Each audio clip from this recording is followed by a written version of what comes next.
फुलेंना सांगितलं जातं. बिलकुल.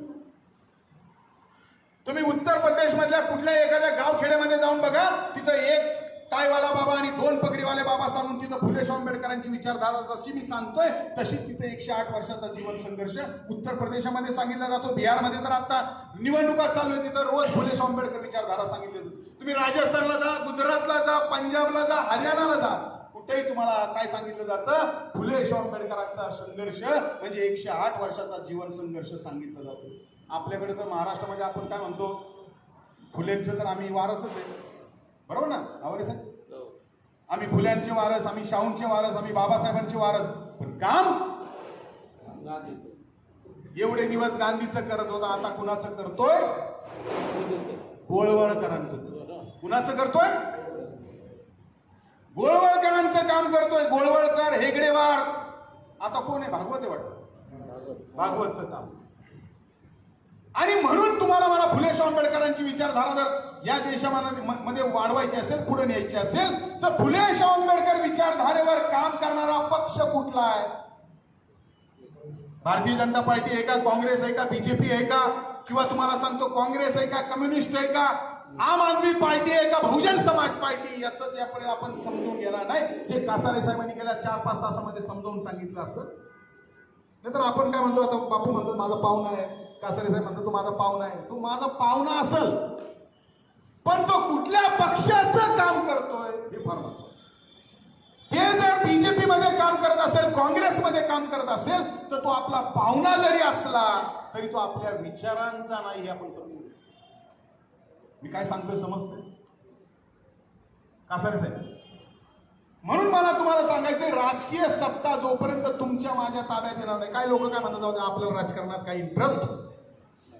बापू तुम्हाला लय प्रश्न येतात शिरूर तालुक्यामध्ये, आपलं राजकारण आपलं थोडी काम आहे. मी तुम्हाला सांगतो, जो माणूस शेवटच्या 5 वर्षानंतर एकदा मतदान करायला जातो, तो त्या सगळ्या ईव्हीएम मशीन मध्ये ज्यावेळेस चिन्ह बघतो आणि त्या चिन्हाला तो 10च्या 10 चिन्हाला मतदान करतो का? तो एकालाच करतो. म्हणजे याचा अर्थ तो काय करतो?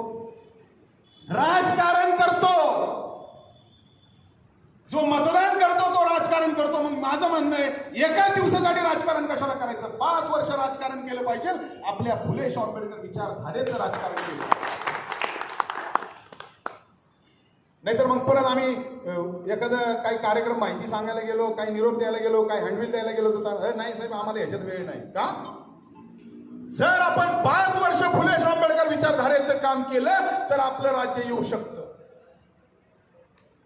आणि म्हणून आपण त्या सगळेजण त्या दृष्टीने आपण सगळेजण कामाला लागाल. मित्रांनो, हे काम सोपं नाही. त्यांनी किती वर्ष काम केलं? 108 वर्ष फुले शाहू आंबेडकरांनी काम केलं. पण ज्यांची आता सत्ता आहे त्यांनी 100 वर्ष काम केलं. कधीपासून? 1925 पासून बीजेपीचे लोक काम करतायत, संघवाले, RSS वाले. आणि त्यांचं 100वे वर्ष आहे. त्या 100व्या वर्षामध्ये त्यांनी गोळवळकरांचं आणि हेगडेवाराचं आणि मोहन भागवतांचं विचारांचं सरकार, म्हणजे मनुवाद्यांच्या विचारांचं सरकार त्यांनी आणलेलं आहे. तुम्हाला मला सुद्धा 100 वर्ष काम करायची तयारी ठेवूनच आपल्याला या विचारधारेमध्ये काम करावं लागेल. नाही तर नाही, बापू एका वेळेस बापू म्हणतील तुम्हाला तिकीट दिलं नाही, तुम्हाला अध्यक्ष केलं नाही, तुम्हाला पद दिलं नाही, तुम्हाला मान सन्मान दिला नाही, तुम्हाला सन्मान केला नाही, तुम्हाला गुलाब दिलं नाही.